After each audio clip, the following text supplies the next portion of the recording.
Isso, agora sim, ó, luzinha pra gente, mas é aqui que eu quero. Começou? Começou. A primeira revisão, tema 6, código genético e síntese proteica, lá da página 310, Chuchu, calma que eu não vou direto para o exercício. Dessa vez eu preciso te apresentar o tema para a gente se concentrar, para a gente entrar no clima, né? Então, se eu vou falar de código genético, eu sei que eu vou falar de ácidos nucleicos, DNA e RNA, exatamente, ácidos nucleicos, DNA e RNA. E você sabe bem que a unidade básica que forma essas moléculas é o nucleotídeo. Então, tanto o DNA quanto o RNA são feitos de unidades básicas, os tijolinhos, né, da parede, que são esses nucleotídeos. E os nucleotídeos, Chuchu, dependendo de onde ele estiver, se ele faz parte, esse tijolo, dessa parede ou da outra parede, se ele é um nucleotídeo de DNA ou de RNA, ele tem suas diferenças, né? Mas tem as semelhanças, porque nucleotídeo é nucleotídeo, qualquer nucleotídeo tem grupo fosfato, qualquer nucleotídeo tem um carboidrato aqui no meio, com 5 carbonos, que é uma pentose, então, pelos meus cálculos, exato. E todo nucleotídeo tem uma famosíssima base nitrogenada. Só que se eu falo que essa base nitrogenada é, por exemplo, G, guanina, eu ainda não sei. Faltam dados para eu dizer se esse nucleotídeo todo é de um DNA ou de um RNA, porque G, guanina, eu encontro tanto em um quanto em outro. Agora, se eu falo que é T, epa, eu já sei que isso daqui é o nucleotídeo do quê? De DNA. Então, relembrando rapidamente essas diferencinhas, bora lá. Antes, eu só queria mostrar aqui para você que muitos não enxergam onde que está o nucleotídeo numa molécula. Aqui, um nucleotídeo, ó. Circulamos um nucleotídeo, eu sei que fita dupla, essa e essa fita, eu sei que é DNA, mesmo que não tivesse escrito, dupla hélice, tô ligada? É DNA. Veja, e aqui eu tenho mais um nucleotídeo, outro aqui na sequência, ligação fosfodiéster entre eles aqui, que a gente vai relembrar, né? E do outro lado, como ele é o ácido nucleico DNA, fita dupla, eu tenho que enxergar uma outra sequência aqui, ó, só que eles ficam de ponta cabeça, ela é uma molécula DNA, né, Chuchu? É uma molécula com fitas antiparalelas, então uma tá de ponta cabeça em relação à outra, isso vai ficar melhor daqui a pouco nos próximos slides. Então eu já enxerguei essa unidade básica aqui e que ela se liga através de ligação fosfodiéster com outros, e aqui eu tenho um outro tipo de ligação, que é ponte de hidrogênio, que eu vou, entre as bases nitrogenadas A com T, C com G, que eu vou relembrar daqui a pouco essas pontes de hidrogênio aqui, isso é importante relembrar, tá bom? Mas aquele desenho tava muito quinta série, né, Chuchu? Bolinha, casinha e bandeirinha, não, eu quero a química da coisa, pois não. Então aqui tá o nosso ácido, né, o grupo fosfato, que é um ácido fosfórico, tá aqui na cara dele que ele é um ácido, né? A pentose aqui com 5 carbonos, e a base, ó, os nitrogênio tudo aqui, ó. A base bem nitrogênio mesmo, né? E aí, turminha, vem aqui relembrar rapidão o seguinte, aqui melhorou um pouquinho, né? Mas é o nosso nucleotídeo. Será que do jeito que tá, quem aí, se eu tivesse tempo, meu sonho, se eu tivesse tempo, eu ia perder, entre aspas, o tempo, esperando você responder, esse nucleotídeo é de DNA ou RNA? Dá para saber? Ué, se você estudou, dá para saber. Mas, Érica, diga, essa pentose aqui, qual que é? Olha aí, você não tá vendo? Ah, mas qual que é a diferença da ribose para desoxirribose? E essa base nitrogenada, qual que é? Adenina, timina, ela tem 2 anéis, ó, gente. Será que ela é pirimídica? Será que ela é uma purina? O que é isso mesmo, Érica? Esses nomes estranhos? Calma que eu tô aqui para te ajudar, Chuchu. Então, vamos lá? No caso do carboidrato, da pentose, esse monossacarídeo com 5 carboidratos aqui que compõem o nucleotídeo, e, portanto, o DNA e RNA, certo, Chuchu? Nós temos as duas pentoses aqui, ó, para você comparar. Enquanto que a ribose é uma, portanto, está no RNA, meu Deus do céu, porque a desoxirribose está no DNA, jura? Então, peraí. A ribose, enquanto ela tem 2 grupinho OH, ou seja, hidroxila, olha só, a desoxirribose tem só um, e isso vai mexer com a química toda aqui dessas moléculas, certo? Só para você ter uma ideia, isso faz com que o RNA seja uma molécula, só por conta disso, muito mais sensível, muito mais delicada do que o DNA. Sabe por que eu estou falando isso? Porque algumas vacinas que nós estamos aí terminando de testar, né? Elas são vacinas de RNA, você deve ter ouvido falar. E tem que ser mantida numa temperatura, por exemplo, a da Pfizer, menos 80. A outra lá, se não me engano, é a de Oxford, que é de RNA também, menos 20. Porque são moléculas muito delicadas. E por conta justamente de ter mais oxigênio aqui. Então, isso tem a ver, sim, com a nossa atualidade, mas eu vou explicar melhor ao longo das nossas aulas nessa semana, tá bom? Então, você está percebendo a diferença aí entre a pentose do DNA, que é a desoxirribose, quimicamente falando, só aqui nesse carbono 2' que a gente chama, né? Que você sabe, em cada vértice aqui tem um carbono, né, gente? Ó, 1, 2, 3, 4, 5, um aqui em cima, o quinto carbono, pentose, né? Então, no carbono 2, aqui tem só um hidrogêniozinho, e aqui não, aqui tem hidroxila mesmo. Só isso a diferença entre as duas pentoses, como ela é parecidinha uma com a outra, elas são parecidinhas, né? Outra coisa, além dessa diferença na ribose e da desoxirribose, né?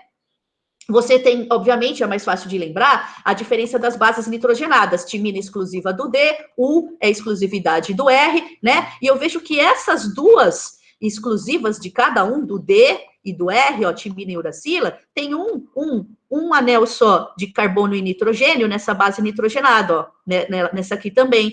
Ah, então tem base nitrogenada que é maior, tem base nitrogenada que é menor? Isso, as púricas, que são adenina e guanina, Chuchu, elas são maiores, elas têm 2 anéis de carbono e nitrogênio, perceba, púricas ou purinas. Já as que a gente classifica como pirimídicas ou pirimidinas, elas são menores, então eu já vejo aqui apenas anel nelas, ó, de carbono e de nitrogênio, sendo C, T e U, ó, citosina, timina e uracila, com um anelzinho só. Tá bom? Então tem uma pá de exercício, Chuchu. Eu sei que é ruim de memorizar essas coisas, mas, cara, o que eu posso fazer? Uma pá de exercício que pede, cara. Se fala assim, ó, considere as bases púricas do meu DNA. Ele tá falando assim, considere adenina e guanina. Esquece timina e citosina, meu, porque uracila não tem, né? Então, se você não sabe, como é que você vai considerar A e G, se não sabe que era púrica? Então, como que eu faço para lembrar? Até hoje, eu, Érica, que tem mais de 20 anos de biologia, eu sei que não é muito, que vai ser mais, se Deus quiser, no futuro, mas já é um tempo, cara. E mesmo assim, eu memorizo até hoje, assim, ó, água pura, de purina, de púrica, né? Água pura. Então, AG, água, cuidado para não meter o uso, água aqui em cima. Tem macete, cara, tem macete que ajuda um ou outro, tem macete que atrapalha um ou outro. Então, para mim, esse macete é bom. Água pura, AIG, purina, AIG. O resto só pode ser pirimídica, né, Chuchu? É só memorizar o água pura, o AG aí, purina, mas isso é para quem gosta de macete. Tem gente que acha que atrapalha. Então, ficou assim, timina exclusividade do DNA, a uracila exclusividade do R, partiu. Uma coisa que você vai perceber, os exercícios pedem pra caramba, Chuchu, é as tais ligações ou pontes de hidrogênio, que liga as bases nitrogenadas. No caso do DNA, né, que tem 2 fitas, que nós tiramos da hélice, estiquei aqui, né, tá no batidão aqui estampado para você, tirei da hélice. Você está vendo citosina ligada com a guanina, né? E a timina ligada com a adenina, acontecer com G no DNA, através de pontes de hidrogênio. E eu vejo que, por quê? Por quê que a A só se liga com a T, Érica? Não podia muito bem a A, sei lá, estabelecer uma ligação química com C. Só que não. Porque A e T, elas usam entre si 2.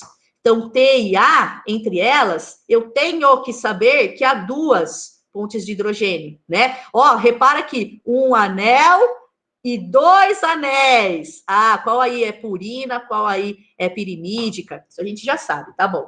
E aqui em cima, C se liga com G, porque elas estabelecem entre si, tem que saber essa quantidade, 3 pontes de hidrogênio. Isso aqui a gente vai usar em exercício, Chuchu. Memorizou isso daqui? Memorizou isso daqui? Em uma parte de exercício, se você não sabe isso, como você vai ver hoje, você não faz ele. Então, eu sei que você tem mais o que fazer, mas eles pedem para você memorizar que entre C e G tem 3 pontos de hidrogênio, por isso que elas se ligam, né? E aqui, 2. A partir daí, fui, Chuchu, mais um pouquinho.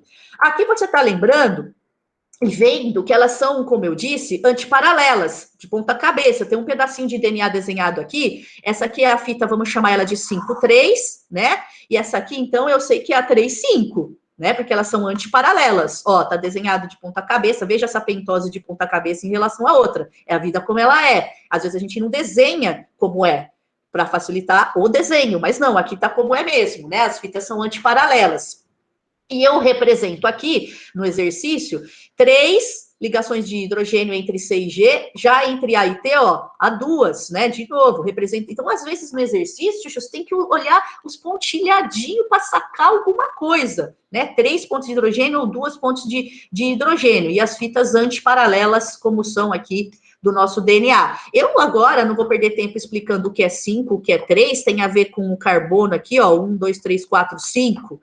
E aqui também, só que de ponta cabeça, né? 1, 2, 3. Mas se você quiser uma explicação de qualquer coisa, não só disso, de qualquer coisa mais detalhada, que eu não vou conseguir falar agora, eu já disse, Chuchu, você me pergunta no privado lá de boa, eu sou super de boa, faço vídeo para explicar, detalhes de alguma coisa que fique para trás, eventualmente, aqui nessa correria. Mas agora sim, eu já sei bem do que se trata esse tema, relembrei várias coisinhas, e eu lembro que tem uma tal relação de Chargaff, né? Você está na página 310. Tá nela aí, Chuchu? Porque é o exercício número 1. Deixa eu pegar aqui também, apesar de estar na tela. Pronto, bonitinho. Tá aqui. Então, bora lá? Bora. Eu vou ler com você, é aquela relação de Chargaff, tá? Vamos interpretar? E nem interpretação já viu, né? Chargaff e colaboradores estudavam a composição química do DNA e observaram que a quantidade de A é igual a de T. E a quantidade no DNA de G é igual a de C. Claro, se um está ligado ao outro, né? Então, na grande maioria das duplas fitas de DNA, ponto final. Em outras palavras, esses cientistas descobriram que o total de purinas, e aí foi um exercício bonzinho, ele falou, ó, lembra que purina é A e G, mas podia não ter feito isso. E o total de pirimidinas, C e T, somadas entre si, eram iguais. Ou seja, A mais G sobre C mais T, só acho que dá 100% das bases. Tá bom, no DNA eu tô falando. O professor trabalhou esses conceitos em sala de aula e apresentou como exemplo uma fita. Aí vem, Chuchu, aí tá aqui a fita. Eu sei que o DNA, ele tem essas 2 fitas aqui, ó, né? Mas o professor falou que em uma delas apresentou 20 adeninas. Então, aqui nessa fita, se eu fosse contando, eu ia achar 1, 2, 3, 4, 19, 20 A. 20 adeninas. Achei, contando aqui nessa fita, 25 T. Beleza. 30 G, isso está lá no enunciado, e 25 C. Eu vou jogar para você essa outra fita aqui, ó, um pouquinho mais distante, que eu estou fazendo tão rápido, né? Que tá ficando uma beleza aqui, tá? Ô, Érica, se A se liga a T, então se aqui tem 20A, tem que estar ligado a 20T do outro lado, é isso? É isso, Chuchu. Se tem 25T numa fita, tem que ter 25A na outra fita, complementar, antiparalela ali. É isso mesmo, Chuchu. Se tem 30G, tem 30C, do outro lado, se ligando às 30G, tá 30C se ligando. Exato, e aqui 25G. Então, o raciocínio é esse, Chuchu, simplesmente, tá bom? Aí vem, qual a quantidade de cada um dos nucleotídeos quando considerada a dupla fita? Então, quando agora que eu montei ela, eu considero a dupla fita, a alternativa C, 45 adenina, porque são essas 20, ó, de uma fita, mais 25 da outra. 20 mais 25, que eu saiba, dá os 45, ó, adenina, e vai, Chuchu. Se tem 45 adenina, tem que ter 45 timina. Então, só por aqui, se eu tô com pressa no vestibular, estão arrancando a prova da minha mão, falta 1 segundo, pelo menos, cara, eu já vejo que 20A da alternativa A e 25T já seria ridículo, teria que ser a mesma quantidade. Aí tem, meu Deus do céu, ó, 25G e 30C, certo? Então, só aqui eu já ia, ó, só raciocinando assim, ia ficar entre 3, belezinha? Eu sempre farei assim, Chuchu, eu vou para frente, eu vou num próximo, mas a qualquer momento você, além de ter a gravação, poder pausar depois, eu vou mandar para vocês hoje ainda, você pode parar aí, levantar a mãozinha, me barrar no chat, ou lembrando lá depois no privado do WhatsApp, tá, Chuchu? Se ficou para trás alguma coisa, tá bom? Tô indo lá, ó, fui. O que representa essa figura? Representa a autoduplicação, se preferir, a replicação do DNA. Se reconheceu pelo desenhinho. Lembrando que uma fita nova, ela é sempre 5,3. O que é mesmo isso? Calma, guarda isso. Uma fita nova é sempre 5,3. Guarda isso que já está de bom tamanho. Daqui a pouco eu falo melhor sobre isso. Então, aqui, ó, claro que há enzimas, se isso é reação química, há enzimas envolvidas. A principal, não apenas ela, é a DNA polimerase, envolvida na duplicação do DNA. Mas nós temos a helicase, nós temos a ligase, mas não adianta, a principal que cai nos exercícios, geralmente, é a DNA polimerase, né?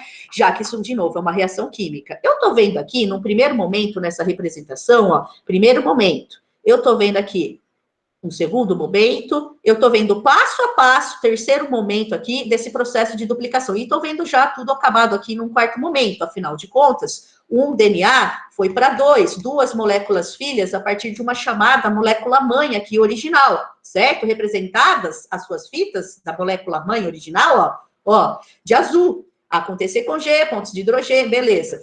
E aí, cara, relembrando, primeiro, vem uma enzima, vem a helicase, desfazendo essas pontes de hidrogênio, né? Desfaz as ligações acontecer com G. Aí vem uma próxima, DNA polimerase, posicionando as bases correspondentes para cada fita velha, está sendo, portanto, gerada uma chamada fita nova correspondente, antiparalela, cor-de-rosa, né? E o final da história aqui, eu tenho, epa, eu percebi, não sei vocês, o quê? Que foi semi-parcial, mais ou menos conservou metade, hein? Essa duplicação, ela é semi-conservativa. Eu vejo pela disposição aqui, pelas cores, Chuchu, que as duas moléculas agora que eu tenho no final do processo, cada uma delas, olha essa só, essa molécula aqui, ela tem uma fita velha, original, que era essa aqui, né, da molécula mãe, e chegou uma nova correspondente, então conservou uma das fitas, que a outra chegou agora, é nova, mesma coisa aqui, né, conservou essa azul e chegou a rosa, então é um fenômeno semi-conservativo, esse processo aqui. Aquela parada que eu falei de 3 linhas, 5 linhas, né, deixa eu só aqui, ó, rapidão, ó, vem aqui, ó, é que é o seguinte, agora que você relembrou rapidão, vem assim, ó, vem aqui, botão. Calma, Chuchu. Foi. Aí, pronto. Então, você estava aqui com uma fita, vamos supor que ela é 3,5. Ô, Érica, eu já sei que se ela é 3,5, a outra é 5,3, porque elas são antiparalelas, tá bom. E aí, Chuchu, primeiro ocorreu o quê? A separação dessas fitas. Essa fita 3,5, cara, ela se separou da complementar 5,3. Tá bom, Érica, e daí? E daí que você viu, agora sim chegou onde eu quero. Uma nova fita, ela é sempre 5,3, cara. Então, se a fita nova aqui, correspondente para essa veia vermelha, ó, foi montada de cima para baixo. Enquanto que a outra, presta atenção, 5,3, foi montada de baixo para cima, porque uma nova fita é sempre 5,3. E aí, acabou a sua duplicação. Já tenho aqui essas duas moléculas de DNA, cada uma com uma fita velha e uma fita nova correspondente. Mas repare que a fita nova, ela é produzida no sentido 5,3. 5,3. Belezinha? Fui. Agora, Chuchu, que eu já tô lá, não adianta nada você saber todos esses detalhes se você não sabe o básico, essa pergunta. Tá, mas quando que ocorre essa parada toda de duplicação? Eu estudo tanto, cara, e não sei responder quando ocorre duplicação. Gente, pelo amor, é na intérfase antes da divisão celular, no período S da intérfase, S de síntese de DNA. Então, Chuchu, associar isso a outras aulas de biologia, de divisão celular. Então, por exemplo, aqui, ó, mitose. Prometa, Ana, telefonar com a citocinese, duplicando mitose, duplicando a célula. Mas nós tivemos, antes disso, ó, esse preparativo para a mitose, que é a intérfase G1-SG2, então é aqui onde está piscando. S. Quando ocorre essa duplicação que eu estou estudando? É no período S da intérfase, que antecede uma divisão celular, que pode ser a mitose ou a meiose. É nesse momento que ocorre essa duplicação aqui. Esse exercício 2 que você tem, né? Ele deve estar na página 311, 310, dá uma olhadinha lá. Tem esse texto que não nos interessa agora, ele está só te enrolando, falando da descoberta do DNA, papapá. Inclusive, ele não fala da Rosalind Franklin, fiquei brava, que participou do projeto. Falou só do Watson e Crick. Participou que roubaram o trabalho, mas tudo bem, essa é a história da ciência, fui. Vem aqui, Chuchu, vamos com calma agora, ó. Considerando a estrutura da molécula de DNA e a posição das pontes de hidrogênio na mesma, os experimentos realizados por este senhor aqui, a respeito da replicação dessa molécula, levaram à conclusão que, esse aqui é rapidinho, esse aqui me recuso, tá, Chuchu? Esse aqui me recuso, vai falar que conserva, dispersiva, o que é isso? Eu nunca falei isso, a replicação é dispersiva, você que isso é louco? Ó, eu fico entre a C, ó, conservativa, não. Eu fico entre a C e a E, porque todo mundo já ouviu falar que a duplicação é semi-conservativa. Isso aqui, pelo amor de Deus, né? Então, quem estuda fica entre duas. Eu já tô aqui rapidão. E aí, Chuchu, simplesmente, letra C, a replicação é semi-conservativa, ou seja, apagando o rabisco para você ver, ó. Isto é, as fitas filhas, eu melhoraria isso aqui para moléculas filhas. Tá, Chuchu? As moléculas filhas consistem de uma fita parental original velha, da molécula original, da molécula mãe, e a outra é nova, recém-sintetizada, no sentido 5,3, né? É isso, Chuchu. Esse aqui tá facinho, eu não vou perder muito tempo com ele, não, porque eu quero te lembrar do famoso dogma central da biologia molecular. Qual é o dogma? Olha, gente, que nome forte. Dogma central da biologia molecular. Estamos falando do seguinte, eu te digo que isso aqui está simplificado para ensino médio, para vestibular, Chuchu, porque quando você vai para o ensino superior, você vai dar risada desse dogma central aqui. Hoje nós sabemos que ele vai muito além do que eu vou te dizer. Mas simplificado, então, para levar para o vestibular, fica assim, ó, o dogma central diz que o DNA pode se duplicar, acabei de relembrar, mas a partir dele, nós podemos, na nossa célula, fazer um RNA, um outro ácido nucleico. Isso se chama transcrição, certo? E o RNA lá nos ribossomos, aliás, 3 tipos diferentes de RNA, o RNA ribossômico, o RNA mensageiro e o RNA transportador, participam do fenômeno da tradução lá no ribossomo. Para fazer o quê? Proteína!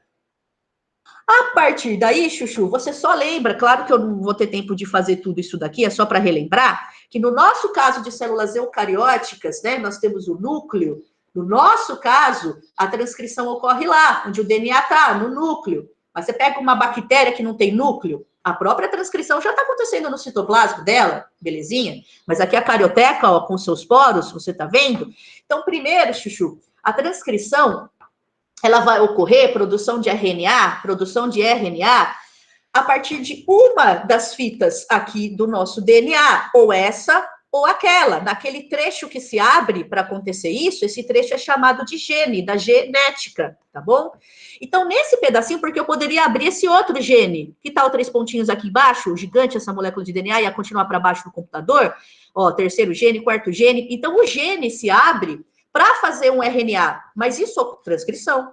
Mas isso ocorre a partir de uma dessas 2 fitas do gene. Então, vamos supor que seja essa a fita ativa. Ele vai te dar. Suponha uma fita ativa TAC, GAC, essa daqui, ó. Certo? É dali que vai sair, então, fresquinho para você, um RNA. O RNA, ele é sempre 5,3, tá, Chuchu? Então, suponha que essa fita seja 3,5, ó, né? Aquela lá, outra antiparalela 5,3. Então, esse meu RNA que vai sair daqui fresquinho e verdinho, ó, ele vai ser 5 feito de cima para baixo aqui, ó. Ele vai ser um RNA, quem sabe um RNA mensageiro, né, que vai lá para o ribossomo, 5,3, tá bom? Mas qual seria a sequência de bases nitrogenadas desse RNA, né? E olha, Érica, acontecer com G. Errou! Acontecer com G é DNA. No caso, para fazer RNA, T com A com U. Pelo amor de Deus, C com G, G com C, A com U. C com G, G com C, G com C, T com A. Tudo bem, gente. Qual é o problema dele ter A? Ele não pode ter T. Então, A com U. Então, gente, ó, fazendo rapidão só para você lembrar que ele vai aqui atravessar a carioteca e vai para o ribossomo apresentar o que, Érica? Os códons. Os códons. Então, o RNA mensageiro, eu estou falando dele, ele apresenta trincas de bases. Por exemplo, o U é um códon, o C é outro códon que ele pode apresentar, o A é outro códon, né? Então é código mesmo, cara, um código universal. Todas as espécies do planeta apresentam o mesmo código, de uma bactéria, um elefante, você. Em todas essas espécies do planeta, uma árvore qualquer, o lá dentro da célula quer dizer o quê? Chegue aqui agora no ribossomo, por favor, transportadores, RNA transportador, tragam aqui o aminoácido fenilalanina, por favor. Vai fazer parte da proteína que eu estou fazendo aqui. Quer dizer, o U quer dizer fenilalanina. E o C? Também.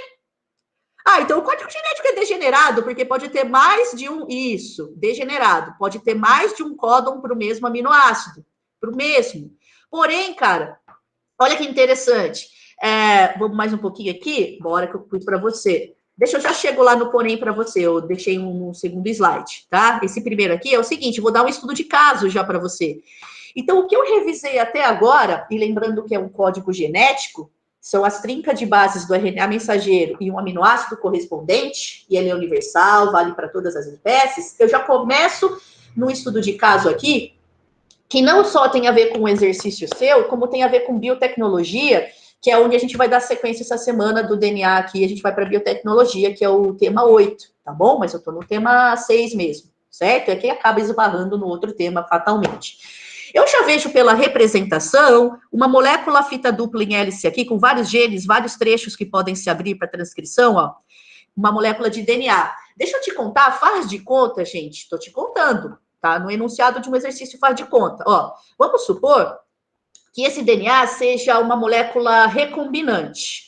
Recombinante, você juntou duas moléculas de DNA, juntou DNA de quem com quem. Então, suponha, um caso que a gente tem aqui de transgênico no Brasil, a gente usa muito o milho BT, né? Então, eu juntei ali DNA do milho mesmo, né, do milho, com BT, uma bactéria, Bacillus thuringiensis, uma bactéria, aí ele ficou, como ele tem um pedacinho, esse transgênico milho aqui, ó, como ele tem um pedacinho de DNA de bactéria, né? Então eu tenho nele um DNA recombinante, eu falo que ele é um indivíduo transgênico. Ele é geneticamente modificado, né? Esse milho aqui, mas ele é mais do que isso, ele é um transgênico. Eu transferi um pedaço do DNA de uma bactéria para ele. Para que, Érica? Ele tem um pedaço de DNA de bactéria.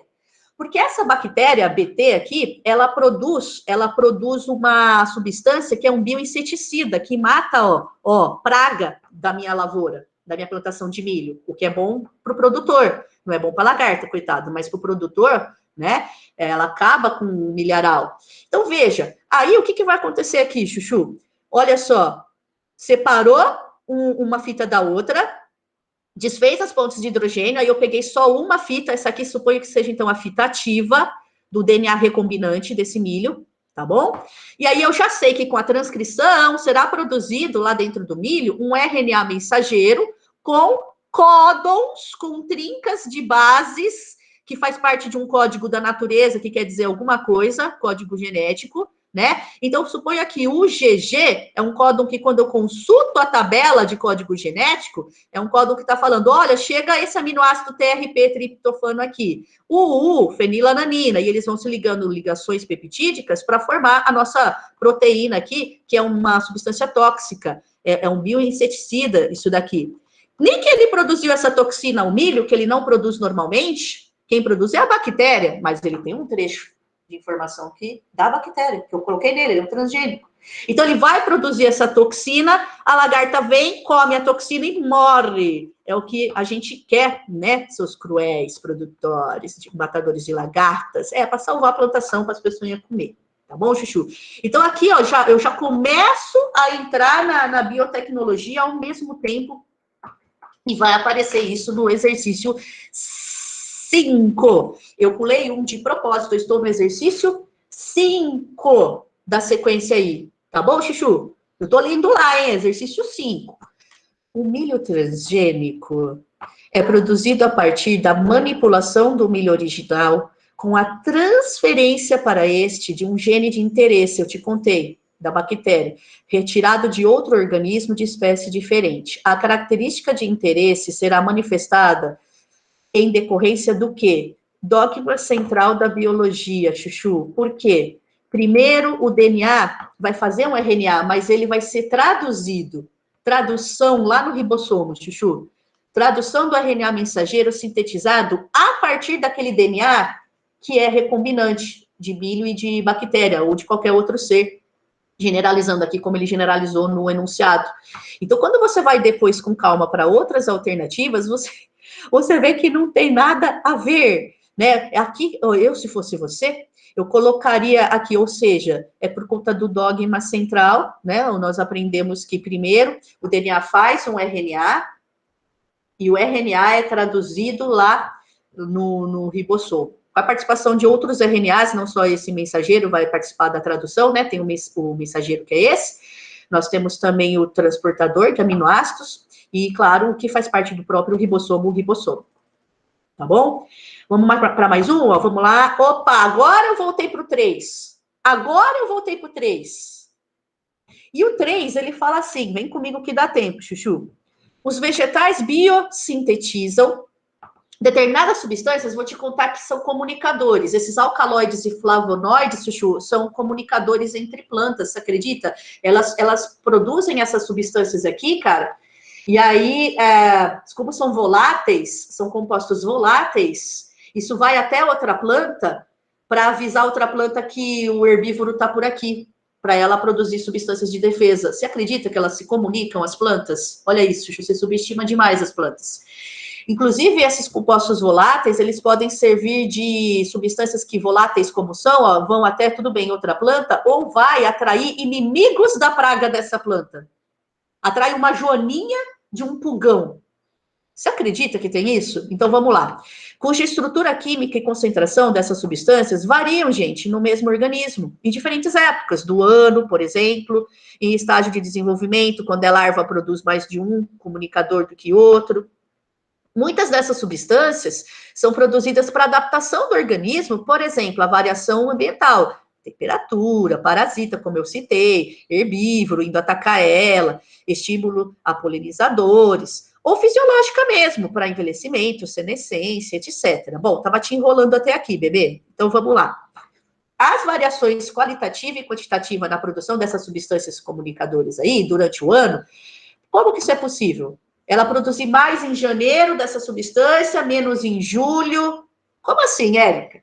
Será porque, letra A, ela sofre constantes recombinações, vai sofrendo mutação ao longo do ano, e aí ela vai produzindo substâncias diferentes em diferentes concentrações? Gente, olha como eles estão te enrolando e tudo cai na mesma coisa. A gente está falando do dogma central da biologia, só que agora a gente está indo além. Nós estamos enxergando que há genes ligados e desligados ao longo do ano, ao longo da vida. Esse gene ligado e desligado? Sim, Chuchu. Eles podem ser transcritos, esses genes, diferentemente de acordo com cada necessidade. É o que a gente chama, então, de modulação. Eu deixei aqui escrito para você, ó, faço questão de ler um pedacinho que seja, ó, para você se ligar, ó. O material genético não vai se alterando ao longo da vida, como sugerem algumas, ó, muda ao longo do ano, em diferentes fases da vida. Não, o material genético da planta tá lá, pronto, acabou. Ela tem aqueles genes, né? A única coisa é que eles podem estar ligados ou desligados, e isso ocorre por estímulo ambiental. Isso que eu quero que você perceba, a beleza disso. Então, tá aqui, ó. Em alguns casos, a expressão de genes, né, ele tá ligado, se expressando ou não, em um determinado organismo, pode sim ser influenciada pelo meio ambiente, cara, externo, em que o organismo se encontra ou se desenvolve. Então, dependendo da temperatura do ano, ou internamente, tem a ver com metabolismo, produção de hormônio, aí vai ligar ou vai desligar aquele gene. Agora eu vou produzir comunicador, que é a época de reprodução das pragas dos meus inimigos, que me comem, a planta falando, viu, Chuchu? A planta come ela, fala, não, agora nessa temperatura, ela foi estímulo, ela não pensa, obviamente, mas é um estímulo, aquela temperatura verão, é quando se reproduz o inseto e vai atacar ela. Aí ela deixa on, esse gene que produz a substância que vai avisar o predador do herbívoro que está atacando ela. Vem aqui que eles já chegaram, vem comer eles aqui para eu me salvar. Gente, você está entendendo? É impressionante. Então, sim, possui genes transcritos diferentemente de acordo com cada necessidade. Tá bom, Chu? Pelo amor de Deus, Não é Lamarck, eu tenho a necessidade disso, eu vou lá e faço. Não é, ela já está programada geneticamente para isso, ela já nasce com essa programação para ligar ou desligar alguns genes dela, certo? Não que eles vão se modificando. Depois você vai ler com calma, não agora, claro, esse comentário sobre essa mesma questão, ele fala mais sobre essa parada de ligar e desligar alguns genes ao longo do tempo, por influência interna ou externa, certo? Depois você lê com calma. Eu estou no exercício 4, bebê. Estou lá, ó. Um estudante relatou, presta atenção, que o mapeamento do DNA da cevada, da sementinha da planta, foi quase todo concluído e seu código genético desvendado. Ponto final.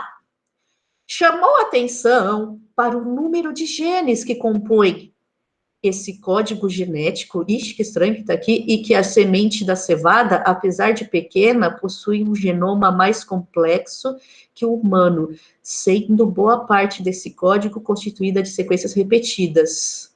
Nesse contexto, o conceito de código genético está abordado de forma equivocada. Ah, bom, bem que eu percebi. Você não percebeu, Chuchu, que tem uma coisa estranha aqui? Tem alguma coisa errada nesse enunciado, de propósito. Cientificamente, esse conceito é definido como? Esse conceito do quê? De código genético. Meu senhor, código genético não é o mesmo que genoma. Moral da história. Não é para você confundir isso. Faltam 5 minutos e dá tempo de eu explicar. Presta atenção. Código genético é a tabela que você consulta lá na prova. Ou seja, código genético não é o mesmo que genoma.